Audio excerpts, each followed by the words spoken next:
नमस्कार दर्शकों, एक भारत श्रेष्ठ भारत के इस खास अंक में मैं दिव्या एक बार फिर आप सभी का बहुत बहुत स्वागत करती हूँ।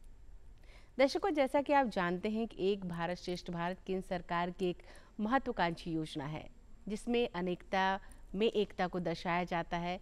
कई राज्यों को एक साथ मिलाकर युग्मित किया जाता है ताकि उनके रहन सहन, खान पान, वेशभूषा, आर्ट एंड कल्चर्स को समाहित किया जा सके और जो अनेकता में एकता का जो संदेश है वो दिया जा सके।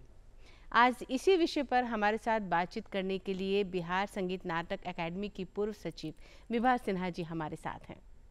विभा जी, सबसे पहले तो आपका हमारे इस कार्यक्रम में बहुत बहुत स्वागत है। बहुत बहुत धन्यवाद दिव्या जी इस कार्यक्रम में मुझे आमंत्रित करने के लिए। जी विभा जी, सबसे पहला सवाल मेरा यही रहेगा कि जैसा कि हम जानते हैं कि जो बहुत ही महत्वाकांक्षी योजना है केंद्र सरकार की और बिहार को युग्मित किया गया है त्रिपुरा और मिजोरम से, तो सबसे पहले शुरुआत करेंगे। हम बात आज करेंगे कला संस्कृति की, आर्ट एंड कल्चर की, रहन सहन की, धार्मिक पहलुओं की भी बातचीत करेंगे। सबसे पहला सवाल मेरा यही रहेगा कि बिहार की अगर हम बात करें तो आर्ट एंड कल्चर के बारे में आप क्या कहेंगी? मैं तो ये कहूँगी कि बिहार की कला और संस्कृति सभी राज्यों से समृद्ध है और यहाँ की कला संस्कृति इतनी समृद्ध है कि जिसका डंका जो है विदेशों में भी बजता है। छठ के त्यौहार को लेकर के मैं बात कर रही हूँ। और त्यौहार तो होली, दिवाली, दशहरा जो भी है वो सारे देश में मनता है, सभी लोग मनाते हैं। पर बिहार का एक सांस्कृतिक पर्व है छठ, जो विदेशों में भी प्रचलित है। यानी बिहारी जहाँ भी हैं वो अपनी संस्कृति और अपनी परंपरा को सुरक्षित रखे हुए हैं। और बिहार की एक खासियत है कि यहाँ की संस्कृति की बात करें तो मुझे नहीं लगता है कि आंचलिक भाषाएं इतनी ज़्यादा किसी भी राज्य में हैं।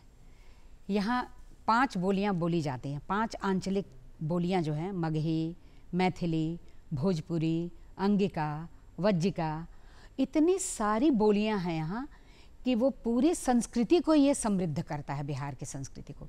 एक तरह से मैं तो यही कहूँगी, और कहा भी जाता है कि भारत की हृदय स्थली है बिहार जी। और आप वैशाली के गणतंत्र को ले लें या फिर कहीं के वहाँ आम्रपाली को सब जानते हैं कि आम्रपाली का क्या कल्चर था। और बाद में जहाँ तक धर्म की बात है, बिहार में सभी धर्मों के लोग हैं और एक मिश्रित संस्कृति है यहाँ पर। जैन, बौद्ध, ईसाई, हिंदू, मुस्लिम, सभी धर्म। आपका पंजाब का गुरुद्वारा है यहाँ, गुरु नानक का। तो वहाँ तो आप ये कहिए कि एक मिश्रित संस्कृति को, ये राज्य जो है ना, एक मिश्रित संस्कृति से समृद्ध राज्य है। और जहाँ तक कल्चर की बात है तो कल्चर में तो आप लोक संस्कृति को अगर ले लीजिए तो भिखारी ठाकुर की विदेशिया, वो शेक्सपियर कहे जाते हैं। हाँ, बिल्कुल शेक्सपियर कहे जाते हैं। भिखारी ठाकुर की विदेशिया से बिहार की पहचान है और भिखारी ठाकुर से ही पहचान है बिहार की, एक तरह से आप कहिए तो। और महेंद्र मिश्र भी उस समय के बहुत प्रसिद्ध कवि, जो जिन्होंने पूर्वी की रचना की और पूर्वी का चलन अपनाया और लिखा उन्होंने बहुत सारा। और झूमर, झिझिया, झरनी, कोजागरा, या फिर आप कि यहाँ पूरे कोई भी ऐसा पर्व नहीं है, तीज त्योहार, जिसमें नृत्य और संगीत नहीं है यहाँ। चाहे वो झूमर हो, झिझिया हो, बहुत ज़्यादा खुश होते हैं तो चलो झूमर गाते हैं। और यहाँ की सबसे बड़ी विशेषता बिहार की मुझे लगती है, या है भी, कि पारंपरिकता को अभी बिहारियों ने नहीं छोड़ा है। ये एक गर्व का विषय है। आप वज्जिकांचल में चले जाइए तो वज्जिका बोली जाती है। हिंदी और उर्दू और इंग्लिश तो ठीक है ही यहाँ पे भाषा, जो सभी भाषाओं का संगम है। पर हर अंचल में जो आंचलिक भाषाएं बोली जाती हैं, जिसमें सब मिथिला बहुत समृद्ध है। मिथिलांचल की भाषा, या फिर आप ये ले भोजपुरी भाषा। भोजपुरी तो बिहार का प्रसिद्ध है, यहाँ से नहीं, फिल्में भी कई भोजपुरी में बनी और काफ़ी प्रसिद्ध है यहाँ से विदेशों तक भोजपुरी भाषा। बिहारी मेरे समझ से जहाँ जहाँ हैं वहाँ अपनी संस्कृति का प्रचार जरूर करते हैं और अपनी परंपरा को सुरक्षित रख करके और अपने संस्कार को उन्होंने समृद्ध किया हुआ है। बिहार के बारे में मेरी, हाँ बिल्कुल, बिहार की पहचान, क्योंकि बिहारी जहाँ हैं वहाँ पहचाने जाते हैं अपनी बोली से, अपने रहन सहन से, अपने संस्कार से। मुंबई में भी हैं या विदेशों में भी हैं तो वो अपना पहनावा ओढ़ावा जरूर रखेंगे, ऐसा साड़ी है जी। तो अब जैसे पंजाबी हैं तो अपना सलवार सूट में रहते हैं अधिकतर, कोई भी ओकेज़न हुआ। लेकिन बिहार की संस्कृति है, पुरुष धोती कुर्ता गमछा, मिर्जई भी पहनते हैं बिहार में, गांव में, और स्त्रियां साड़ी पहनती हैं अधिकतर, सीधा पल्ला, ये तो खासियत है बिहार की, सीधे पल्ले की विशेषता है। आपने जो बात अभी हमें बताई, भाषा की बात की, भोजपुरी भाषा में क्या क्या खास रहता है। अब हम चलते थोड़ा सा आर्ट एंड कल्चर की तरफ, जैसे कला संस्कृति, हमारी हस्तकलाएं जो है कही जाती है, काफ़ी हैंडीक्राफ्ट, हस्तशिल्प बहुत ज़्यादा मशहूर है, विश्व में मशहूर है, सिर्फ भारत की हम बात नहीं करें। मधुबनी पेंटिंग हो, सिक्की कला हो, टिकुली आर्ट हो, पटना कलम हो, बिल्कुल, तो ये सारी चीज़ें बहुत ही समृद्ध है। तो बिहार में आप इतने सालों से आपने तो कला से जुड़े, आपके लिए तो ये सब चीज़ें बहुत ही समृद्धशाली रही हैं। तो मैं ये जानना चाहूँगी कि हमारी जो ये कलाएँ हैं, जो हस्तकलाएँ हैं, इनके बारे में आप कुछ हमें बताएं। हस्तकला के मामले में बिहार ललित कला एकेडमी जो चलाई जा रही है, बिहार सरकार की संस्था है, तो बिहार ललित कला एकेडमी काफ़ी समृद्ध है और सभी कलाओं का उसमें विकास भी है, संगम भी है, काफ़ी वर्कशॉप भी आयोजित होते रहते हैं उसमें। कभी टिकुली कला है, कभी मधुबनी पेंटिंग है, कभी मिथिलांचल है, कभी देवी देवताओं का एक रख करके उसको एक आकर्षण बना करके उसका जो डिस्प्ले किया जाता है, मतलब उसका प्रदर्शन किया जाता है। फिर उसमें है कि मूर्ति कला भी है और सुजनी आर्ट भी है, पत्थर की नक्काशी भी है। तो मूर्ति कला भी काफ़ी समृद्ध है बिहार में और बिहार ललित कला एकेडमी इसके संरक्षण संवर्धन के लिए काफ़ी प्रयास भी कर रही है कि कैसे इसको संरक्षित किया जाए और सभी कलाओं का समावेश बिहार ललित कला एकेडमी में है। और एक बात और भी मैं बताना चाहूँगी कि जो आपके यहाँ यूथ फेस्टिवल्स होते हैं युवाओं के लिए जी, तो एक वहाँ वो एक विषय ही रहता है अलग, उस कला से संबंधित। परफॉर्मिंग आर्ट तो है ही, पर बिहार ने इसको जोड़ा है। परफॉर्मिंग आर्ट जब यहाँ वो राज्य कला संगम होता है या फिर राज्य की संस्कृति को दर्शाना होता है, तो उसमें एक ये भी कला होती है जो हस्तशिल्प से जुड़ी हुई कला है, जिसमें सुजनी आर्ट है, फिर पेंटिंग है। सुजनी तो शायद मुझे लगता है जो नानी दादी के ज़माने से, उस समय से बच्चों के लिए वो बनाने के लिए, वो सुजनी उसी से है। अब वो बड़े पैमाने पर है, जो जिसको सब जानते हैं यहाँ की कला को।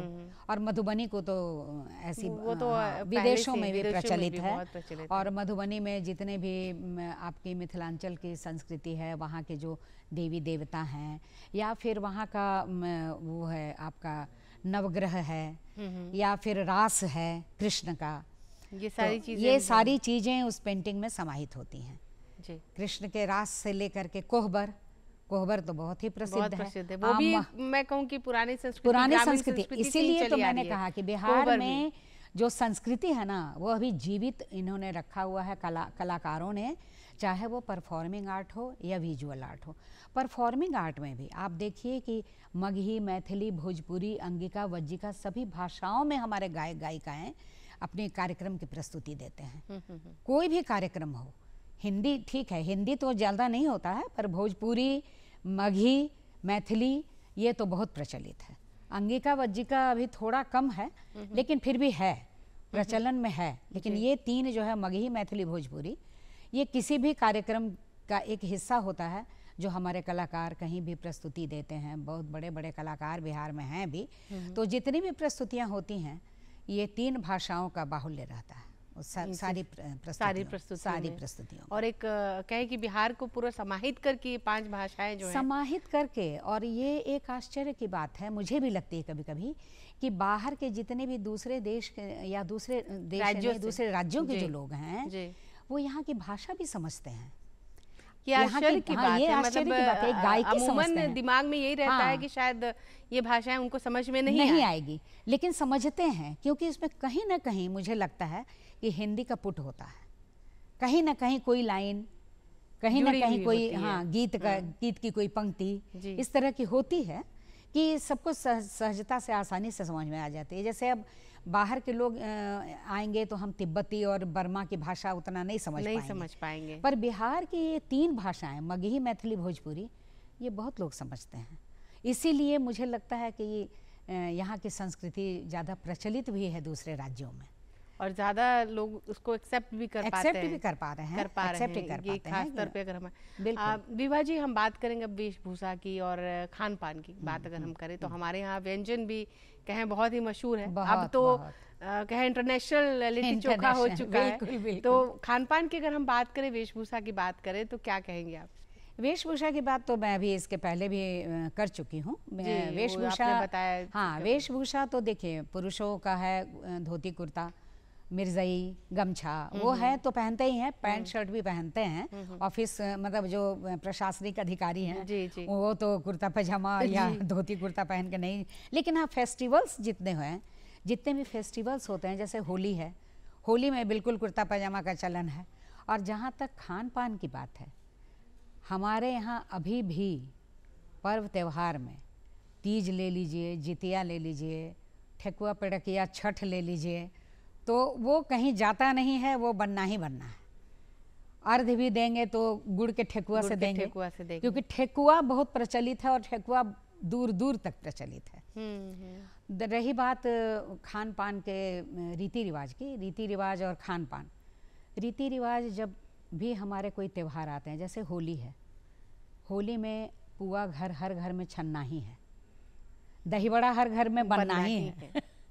तो ये सब जो है ना त्योहारों से जुड़े हुए भी डिशेस, त्योहारों से जुड़े हुए जो डिशेस हैं वो अभी तक सुरक्षित हैं और अभी भी हर घर में इसकी खुशबू है, हर घर में इसकी खुशबू है। और हर घर मुझे लगता है हर परिवार अपनी संस्कृति को आपस में साझा भी करता है जी, आपस में साझा करता है। आप देखिए कि कहीं अबीर गुलाल के लिए लोग जाते हैं, तो अब तो बाहर के शहरों में, महानगर में ये चलन हो गया है कि चलिए भाई कुछ नमकीन रख दीजिए तो। लेकिन अभी भी बिहार के अधिकतर घरों में पुआ दही बड़ा ही परोसा जाता है जी। और ठेकुआ का खरना का प्रसाद खाने आएंगे तो खीर रोटी ही खाएंगे। खरना का छठ का प्रसाद जो होगा वो खीर रोटी ही होगा जी। नहा खा का प्रसाद लोग खाने आएंगे तो 5 तरह का साग सब्जी, सेंधा नमक का खाना, अरवा अरवाइन जिसको कहते हैं आप, अपने भाषा में, बिहारी भाषा में, वो भोजन है। तो वो भोजन नहीं हो करके आप समझिए कि प्रसाद हो जाता है। वो 4 दिवसीय जो हमारा पर्व होता है, महापर्व, अनुष्ठान कहते हैं उसको। अनुष्ठान इसलिए भी उसको कहते हैं कि आप ये देखिए कि ये एक ऐसी पूजा है जिसमें कोई पंडित पुरोहित नहीं है, कोई पंडित मंत्रोच्चार नहीं करा रहा है। जो व्रती है बस वो स्वयं ही अपने आप को सीधा साक्षात्कार ईश्वर से करते हैं, सीधा साक्षात्कार ईश्वर से। कहते हैं ना कि जो हमारे यहाँ जीवंत देव हैं वो सूर्य हैं, जल हैं, अग्नि है, तो वो सब जो व्रती है ना वो सबको खुद अकेले सारा करती है। उन सबसे सीधा उनका संपर्क होता है, उनका समन्वय होता है और वो सीधे आराधना करती हैं, बीच में कोई नहीं। तो मुझे लगता है कि इससे बड़ा पर्व और इससे बड़ी भक्ति और इससे बड़ी महिलाओं में शक्ति मुझे नहीं लगता है कि कोई और में हो सकती है, कोई और राज्य में ऐसा है। त्योहारों की अगर बात चल रही विभा जी, तो हम थोड़ा सा इस पे आएंगे। धर्म की बात अगर हम करेंगे तो हिंदू धर्म सबसे ज़्यादा मतलब बिहार में कहें कि हिंदू धर्म मानने वाले लोग हैं। तो धर्म की अगर हम बात करें तो कितना समृद्ध है हमारा ये धार्मिक अनुष्ठान करके? धार्मिक अनुष्ठान तो समृद्ध है, खास करके मिथिलांचल में जी। शैव और शाक्य की जो शक्ति की परंपरा जो है, शिव शक्ति की वो अभी तक है। अभी तक वो परंपरा चल रही है। नचारी लोग गाते ही हैं, दुर्गा की आराधना करते ही हैं। जैसे अब बंगाल का कल्चर ले लीजिए, तो अभी तो बंगाल की बात मैं इसलिए लाई कि चूंकि यहाँ का दुर्गा पूजा को लेकर के तो यहाँ भी है, नवरात्र लोग करते ही हैं। आप देखिए गुप्त नवरात्र भी आषाढ़ में होता है, तो वो गुप्त नवरात्र को भी बहुत लोग करते हैं। बसंती नवरात्र होता है, शारदीय नवरात्र होता है, चैत नवरात्र होता है। तो ये चारों नवरात्र का चलन और पूजा और धर्म के अनुष्ठान में बिहार आगे है। जैसे अब आप देखते हैं चैत नवरात्रा में रामनवमी का त्यौहार होता है। रामनवमी में कितनी धूमधाम होती है यहाँ बिहार में। हर घर में झंडा जाएगा, हर घर में ध्वज जाएगा। जैसे हनुमान जयंती है, रामनवमी है, दशहरा है। हाँ, दशहरा है, दुर्गा जी की आराधना है। जी। और सबसे तो बड़ी है कि पूरे महीने सावन में शिव की पूजा होती है जी। पूरा एक महीना आप रख लीजिए शिव की पूजा सोमवारी तो उसमें होता ही है। मतलब पूरे महीने होती है। पूरे महीने शिव की आराधना की जाती है। तो धर्म के मामले में हालांकि बिहार सभी धर्मों को अपनाया है ये राज्य, और सभी धर्म के लोग यहाँ पर हैं। मैंने पहले भी कहा कि बहुत जैन धर्म है, बौद्ध धर्म तो सबसे ज़्यादा यहाँ के, हाँ बहुत ज़्यादा है। बौद्ध धर्म के बहुत अनुयायी भी बिहार में हैं। जैन धर्म के भी हैं। जी। जैन धर्म है, बौद्ध धर्म है, ईसाई हैं। जी सभी वो तो बौद्ध को तो ज्ञान यही भगवान बुद्ध को तो ज्ञान यही प्राप्त हुआ था। तो ये बिल्कुल ज्ञान ही प्राप्त हुआ बोधि वृक्ष के नीचे। बोधि वृक्ष के नीचे ज्ञान ही प्राप्त हुआ। जी। इसीलिए वो परंपरा तो बिल्कुल अभी चल रही है और जीवित है यहाँ पे दिखती है। बिल्कुल। विभा जी, जो हमारा ये योजना है केंद्र सरकार की, उसमें बिहार को जो युग्मित किया गया है मिजोरम और त्रिपुरा से, तो आज हम फिर से बात करेंगे मिजोरम त्रिपुरा के बारे में। बिहार की तो हमने जान ली समृद्धि कितनी शक्तिशाली है, कितना समृद्ध है, कला संस्कृति कितनी समृद्ध है, इसकी वेशभूषा कितनी समृद्ध है। मिजोरम और त्रिपुरा की अगर हम बात करें तो हम जानना चाहेंगे त्रिपुरा के बारे में पहले, कि उसके बारे में आप क्या बताएंगे? देखिए, त्रिपुरा एक ऐसा राज्य है जहाँ काफ़ी जनजातियाँ हैं, और वो सारी जनजातियाँ जैसे गारो है, मिज़ो में भी मिज़ो जनजाति है और इसमें भी है। तो ये सारी जनजातियाँ मिल करके इस राज्य की संस्कृति को समृद्ध करती हैं।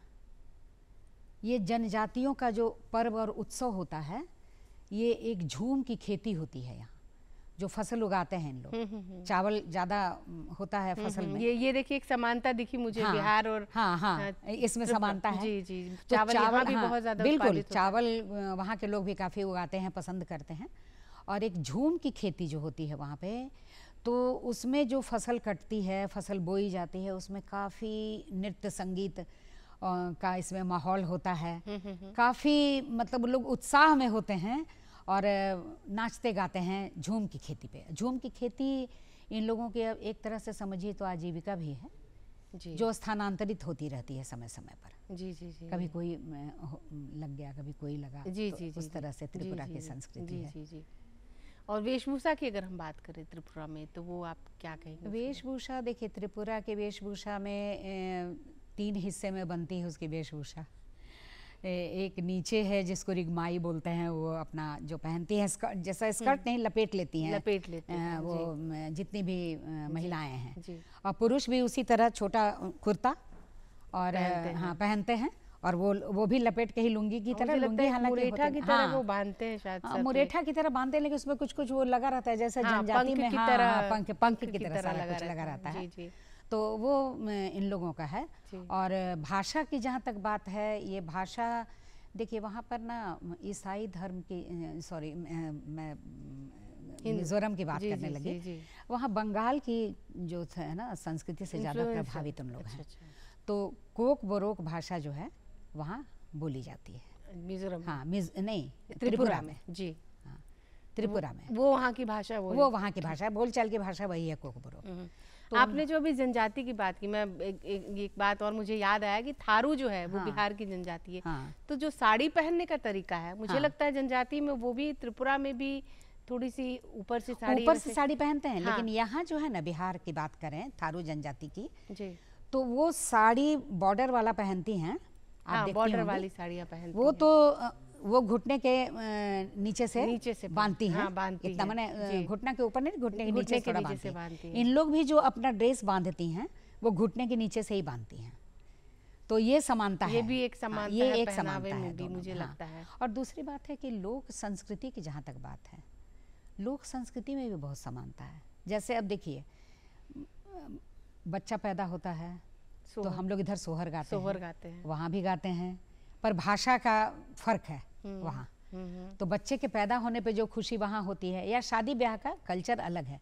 हमारे यहाँ जैसे अब हम अपने कल्चर को जानते हैं कि हमारे यहाँ मटकोर होता है, तो फिर जो है मिथिलांचल में नगधराई होता नगधराई है, होता है। उसके बाद जो है शादी होती है, द्वार मधुका। पूजा होती है। तो मधुश्रावणी भी। हाँ, मधुश्रावणी तो मिथिलांचल का ये मिथिलांचल की समझिए है। कि बहुत ही बहुत बड़ा प्रसिद्ध पर्व है, बहुत बड़ा और पर्व बहुत है। बड़ा पर्व है। और मधुश्रावणी जिस साल लड़की की शादी होती है, हाँ। उसके 1 साल के अंदर ही सावन में मधुश्रावणी होती है। जी। और मधुश्रावणी एक ऐसा है जो बिल्कुल शादी की तरह ही सारे रिचुअल्स होते हैं उसमें, काफी 16 श्रृंगार होते पूरा हैं, वो पूरा फूलों की थाली होती है। पूरा जी, पूरा जी। पूरा जैसे और शादी में गाना आप भी करती उसमें हैं। बहुत ही खूबसूरत, वो हाँ, मिथिलांचल का बहुत मशहूर है, वो हाँ, मधुश्रावणी हाँ, के समय जो हाँ, गाते हैं। सब गाते हैं। जी। तो वही शादी ब्याह का ही गाना होता है जो लड़कियों के सुहाग से रिलेटेड होता है। पर मधुश्रावणी की बात अगर मैं बताऊं एक बात आपको, तो वहाँ एक विधि होती है मधुश्रावणी में। वहाँ क्या होता है ना कि दीप जला करके टेमी कहते हैं उसको, टेमी टेमी से दागा जाता है टेमी लड़की दाग, को। हाँ। टेमी दागा जाता है। हाँ। तो टेमी जब दागते हैं ना, तो उसमें फोका एक होता है ना, निकल हमारी जाता है। भाषा हाँ, जो है हाँ, सो उसमें फोका फोका निकलना ज़रूरी होता है। अच्छा, ज़रूरी इसलिए मुझे होता ये है, नहीं पता मैं था बता कि- रही हूँ, जी। ज़रूरी इसलिए होता है कि उन लोग मानते हैं कि फोका निकल गया तो ये सधवा रहेगी। ओहो। ये मान्यता है वहाँ की। अब तो मान्यताएं बहुत बदल गई हैं। अब तो हैं। पहले जैसे मान्यता, पहले तो मिथिलांचल में जब सीता जी का विवाह हुआ था तो रामचंद्र जी पूरे बारात के साथ 1 महीना रह गए थे। अब तो वैसी अब तो बात नहीं। होती भी नहीं है। अब तो जो नौकरी पेशा लोग हैं वो शादी करते हैं और चले जाते हैं। जी। कल्चर बहुत बदला है, पहले जी, से जी, जी, संस्कृति में भी बहुत बदलाव आया है, बिहार में भी। क्योंकि जीविका जो है ना, वो तो बहुत चीज़ों को बदल देती है। जीविकोपार्जन तो सबसे पहले जीविकोपार्जन तो सबसे पहले उसी हिसाब से मुझे लगता है रहन सहन और ये सब भी बदलते रहता सब है। बदल जाता है, बदल जाता है। जीविकोपार्जन से भी रहन सहन बहुत ज़्यादा बदल जाता है। खान पान में मुझे एक चीज़ और याद है, मछली त्रिपुरा में भी हाँ, बहुत लोग खाते हैं जी, और बिहार में भी खाते हैं। और वहाँ पे लगता है मछली पालन भी काफी मछली पालन होता है, बहुत होता है बिल्कुल। और बिहार में तो खैर मैंने आप ये समझ, एक तरह से आप ये समझिए कि खेती कह लीजिए त्रिपुरा में मछली की। यहाँ तो पालते हैं, वहाँ खेती होती है। वहाँ उन लोग बड़े पैमाने पे करते हैं मछली पालन, बड़े पैमाने पे, तालाब, बड़े बड़े तालाब में करते हैं उन लोग। अच्छा। क्योंकि उन लोगों का मुख्य भोजन है ये सब, चावल मछली।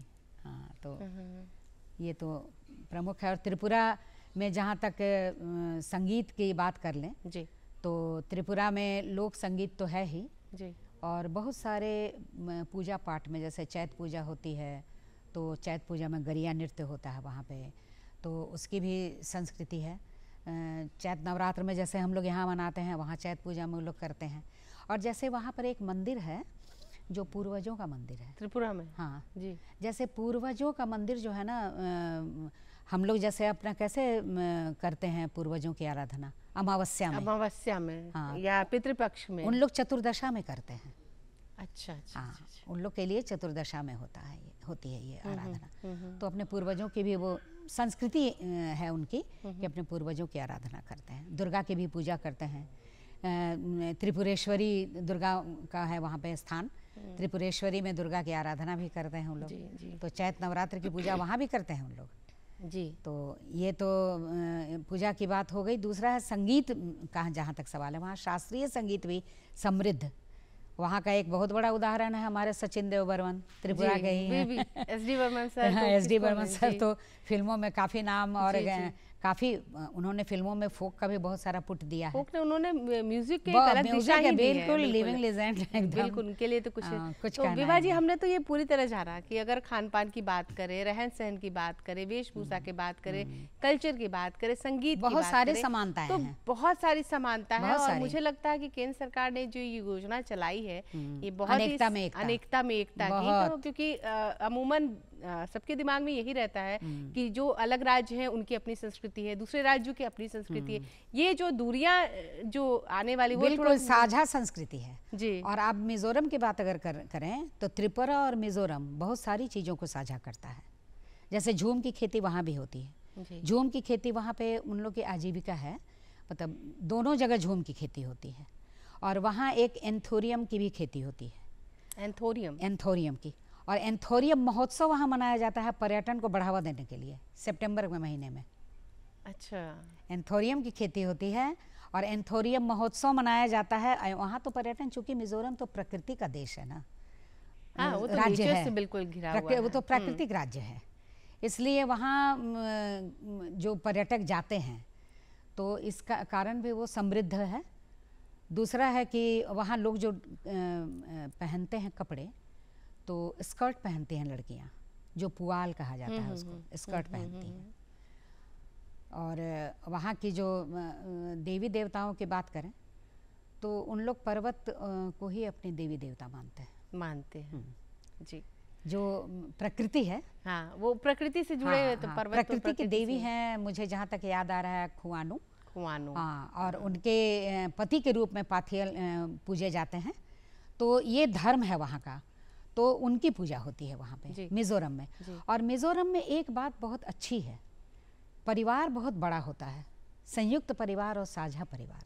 छोटा परिवार हमारे यहाँ भी दिखने को मिलता है। हाँ, दिखने को मिलता है, पर अब थोड़ा थोड़ा कम हो रहा है यहाँ पे, थोड़ी कम हो रही हाँ, है, जॉइंट फैमिली। लेकिन वहाँ अभी भी ये परंपरा है, बहुत बड़े बड़े फैमिली रहते हैं, बड़े बड़े परिवार रहते हैं।